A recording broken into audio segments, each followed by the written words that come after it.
दोस्तों, क्या आप अवेयर हो? क्या आप सोच सकते हो कि क्या आप जो भी कर रहे हो वो सचेत होकर कर रहे हो? ओशो का कहना है कि मनुष्य एक मशीन की तरह है जो बस एक रिपीटेड काम करता रहता है और इस बात को कभी समझ ही नहीं पाता कि वो सचेत नहीं है, वो एक मशीन है। हम में से हर कोई किसी न किसी तरह एक मशीन की तरह की काम कर रहा है और हम समझते हैं कि हम जिंदा हैं, हम अवेयर हैं, पर वास्तविकता इसके विपरीत होती है। हम जो कुछ भी करते हैं उसमें से ज्यादातर सचेत होकर नहीं करते।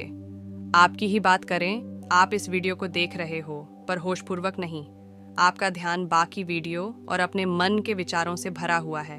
आपको पता भी नहीं होता कि आप सब कुछ अनकॉन्शियस स्टेट में कर रहे हो।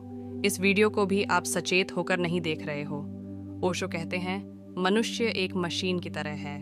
वह अपने कर्मों का बोध नहीं रखता है, वह केवल अपने विचारों के आधार पर कार्य करता है। जब किसी व्यक्ति को क्रोध आता है तो वह वास्तव में क्रोध नहीं करता है, बल्कि उसके मन में क्रोध के विचार आते हैं और वह उन विचारों के आधार पर कार्य करता है।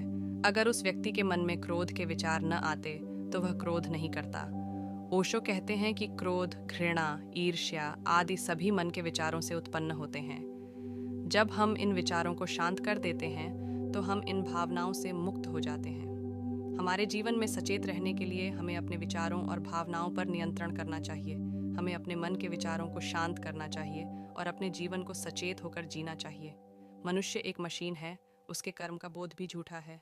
मनुष्य लगभग एक यंत्र की तरह है, जीता है चेतना के बिना। मनुष्य एक कॉन्शियसनेस के बिना जीता है, एक आत्मा के बिना जीता है एक मशीन की तरह, एक यंत्र की तरह। पंखे चल रहे हैं, हमने उनके बटन ऑन कर दिए और वो चल रहे हैं। अगर पंखे को ये भ्रम हो जाए कि वो चल रहे हैं तो ये उनका अज्ञान होगा। पंखे चलाए जा रहे हैं, चल नहीं रहे हैं। मशीन चलाई जाती है, चलती नहीं है। मनुष्य भी चलता नहीं है, केवल चलाया जाता है। लेकिन उसे ये ख्याल है और यही ख्याल ही उसके जीवन की सबसे बड़ी जंजीर है। उसे ये ख्याल है कि मैं चलता हूँ, उसे ये ख्याल है कि मैं करता हूँ, उसे ये ख्याल है कि मैं करने वाला हूँ। आपने कई बार कहा होगा कि मैंने कल क्रोध किया था, लेकिन क्या आपने कभी सोचा है कि क्या कभी आपने क्रोध किया है या क्रोध हुआ है? आपने क्रोध किया, ऐसा आपने सोचा होगा बहुत बार, लेकिन थोड़ा सोचेंगे तो दिखाई पड़ेगा कि क्रोध नहीं किया है, क्रोध हुआ है। और आप क्रोध में करने वाले नहीं थे, केवल एक मशीन के भंते चलित हुए थे। कोई आपको धक्का दे दे तो आपके भीतर जो क्रोध उठता है वो सचेत नहीं है, कॉन्शियस नहीं है, वो आपके विचार पूर्वक नहीं है, वो बिल्कुल ही आंतरिक है। जैसे किसी ने बटन दबा दी और पंखा चल जाए और कोई धक्का दे दे तो भीतर क्रोध आ जाए। इस क्रोध के आप मालिक नहीं हैं, इस क्रोध को करने वाले आप नहीं हो। लेकिन हम रोज कहते हैं कि हमने क्रोध किया है। झूठ है ये बात।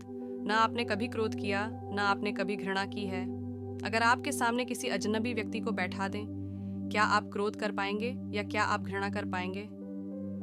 आप उस व्यक्ति को जानते ही नहीं हैं, आपको कुछ नहीं पता उस व्यक्ति के बारे में, क्या आप किसी तरह क्रोध कर पाएंगे? चाहे आपको कहाँ ही जाए कि आप क्रोध करो, पर आपको कोई भी क्रोध नहीं आएगा।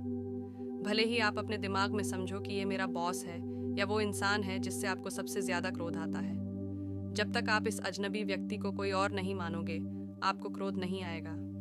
जब तक आपके मन के विचार आप पर हावी नहीं रहेंगे, आपको क्रोध नहीं आएगा। क्रोध कोई चीज तो नहीं है जो बाहर से आती है, ये तो भीतर से आती है।